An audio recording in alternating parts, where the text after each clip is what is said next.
This channel's content is strictly for educational and informational purpose and does not endorse or promote any form of violence, harm, illegal activities, self-injuries and communal disharmony. পাহাড়ে নিয়োগ দুর্নীতি মামলা কেন 3 বেনামি চিঠির প্রেরক লুকিয়ে আছেন?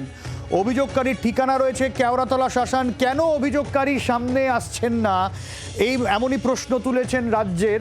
এবং আপনারা জানেন যে পাহাড়ে নিয়োগ দুর্নীতি মামলা, সেই নিয়োগ দুর্নীতি মামলা নিয়ে 3টে চিঠি সামনে আসে, 3টে চিঠি, সেখানে এই নিয়োগ দুর্নীতির বিষয়টা সামনে আসে এবং তারপরেই মামলা মোকদ্দমা তদন্তের বিষয়টা গড়ায়।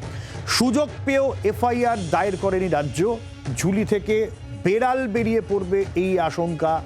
আদালতে পাল্টা জবাব সিবিআই এর।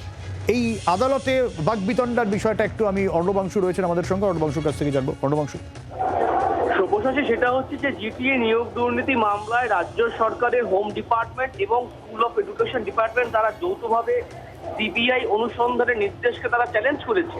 আজকে তাদের বক্তব্য যে এই মামলাটি সিবিআই হাতে যেতে পারেই না, এটা সম্পূর্ণভাবে রাজ্যের নিয়ন্ত্রণাধীন বা রাজ্যের থানা ইনভেস্টিগেশন করার কথা। এই অভিযোগকারী কখনোই তিনি সিবিআই কে সরাসরি বা সিআইডি কে সরাসরি তিনি ইমেল করে অভিযোগ করতে পারেন না। তিনি করতে হবে তার লোকাল থানা বা সংশ্লিষ্ট থানা, যে থানা নানা থানায় কিন্তু ম্যাজিস্ট্রেটের কাছে।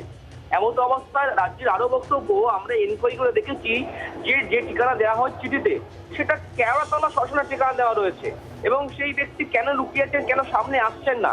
যদি অভিযোগ তিনি করে থাকে তাহলে তদন্ত করতে সমস্যা কোথায়? আমরা অভিযুক্তদের আড়াল করছি না, কিন্তু ইনভেস্টিগেশন করতে হবে তো, তার স্বাক্ষর চাই, তার নাম চাই, তার ঠিকানা চাই, এইগুলো না হলে ইনভেস্টিগেশন করা যায় না।